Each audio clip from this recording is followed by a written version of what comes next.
Talked to you since then. Can you just tell us what was your experience at the Soar Awards? Uh, it was incredible. It was an incredible evening. I struggled with my song, but I know. That's my fault. With yeah, I I know. was so embarrassed. No, But no, no. no, it was great. I've said to you in private Yeah, and in public, I'm so proud of you and your accomplishments and what you're doing in the gospel community. We literally we needed you, and we still need you.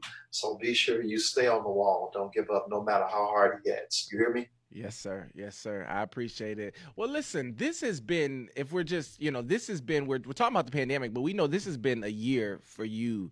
You have your new single out, but it's just been a lot of things going on. You want to reflect a little bit on your year? Oh man, uh, year started out very interesting, to Yeah. say the least. Um, every every now and then I go through a season of reset. Yeah. That's how I looked at 2019.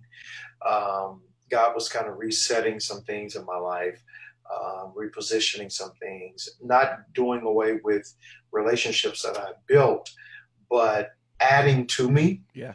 Um, like you, for one, of course, we became friends prior to 2019, of course, but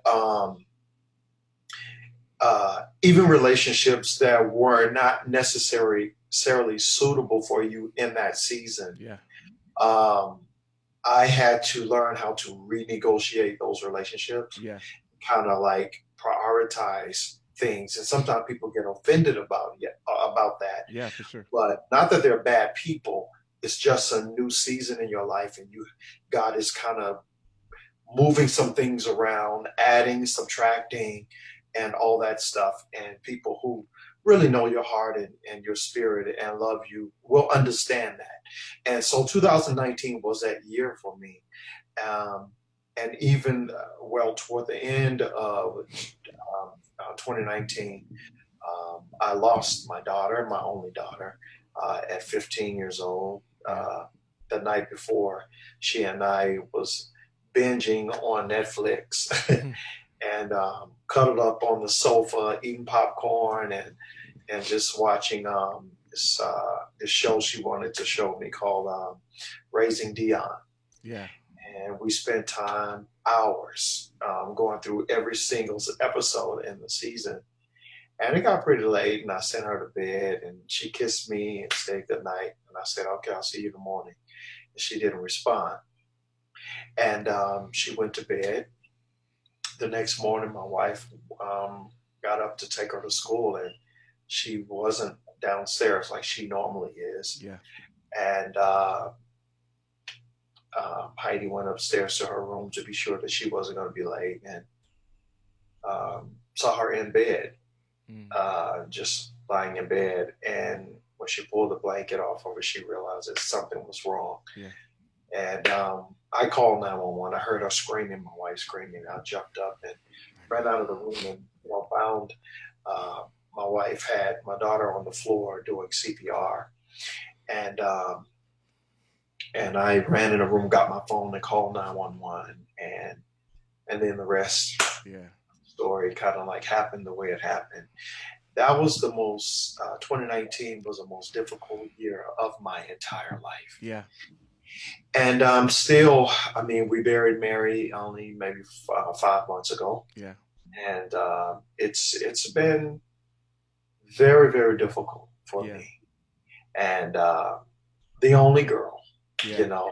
my baby, and so that 2019 was a struggle for Yeah. me Yeah. on many different, and personally, you and I Yeah. talked, and so just a lot of things were just happening. Yeah.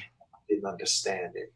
But this year, 2020, jumped off, and just things have just been popping. Yeah. Like, it's like insane. And that's why I said initially, I think that 2019 was that reset. Yeah. Come on now. I still don't understand why my daughter had to leave so early. But God will reveal his purpose and his will, Yeah. In his time and his season. Yeah. So I'm just praying for that strength. Yeah. And I, But we brother, see it on you. We I see it love on you you. and I appreciate your encouragement constantly. No, we see it on you. And, to the strong people don't understand, people that, especially laborers of the gospel, of having to endure life. And even now you've had to continue with music, and you have your new single Provider out. I can only expect this next record, whenever it comes out, is going to be so autobiographical, if that's a word. I don't think so, but Yeah, it's gonna be so telling of everything you and your wife and your family has went through. yeah, and you're exactly right. And I hadn't been able to. I was in my studio when my daughter knocked on my door and said, "Daddy, I got popcorn." That's her signal saying, "Come watch a movie with me" or something. And I'm glad I turned everything off Mm-hmm. and spent that time with her, hours. But I hadn't been able to create since. Yeah. And so, literally, recently, I've been getting downloads from heaven. So you're exactly right. There is something coming down the pipeline that is going to be life changing for me, and I really pray that people would be able to, receive it and get something from it as well. One thing that I think people love about you down from the years, which I first heard you with Holiness, the song, and with Bishop T.D. Jakes, your range is just insane. It's like literally you can sing past the raptures. Like, I don't know how long it goes, but I think that's one I don't thing. know what happened the night I had to do the SOAR.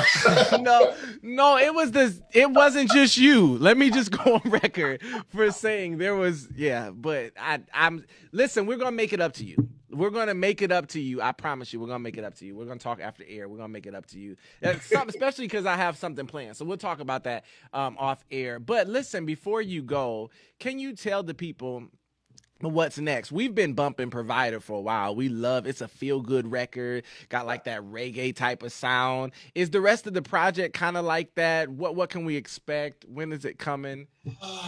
Leave us with that. Justin, let me just say this. Because it took you a minute to grow to Fire and Rain. Yeah, yeah. Okay, so if we talking brother to brother, y'all, he sent me that song via email. We wasn't going there, but he sent me, and I was just like, Yeah. Yeah. And took about 2 or 3 weeks later, he gonna text me. This song is really growing on me. Yeah. I was like, it's different. Yeah. But you know what? I'm kind of in this. I'm not morphing into someone else, but I think that there are different textures of what I do that I haven't even explored yet. And I think mainly because when people have a visual of who you are, they don't want you to move out of that element, that zone. And so God has given me a lot of different textures, and I have some other creativity that I like to explore musically. So I would like to say that this new sound is more global. It's more of a world sound. Gotcha. So there are a lot of other influences in it, whether it's Irish or African or Asian or whatever the case may be. My message is still the same, but the packaging of it, the sound, is a little bit different than what. So Fire and Rain was kind of like a sneak peek of what's to come. Got you. Well, we're excited about it. Tell the people how they can connect with you social media before you go. IG, official Micah Stampley, and Facebook, Micah Stampley fan page. Got you. You big when you got a fan page for your name. Well, listen, I appreciate you, bro. We're going to talk off air because we got to get that, because y'all didn't get to experience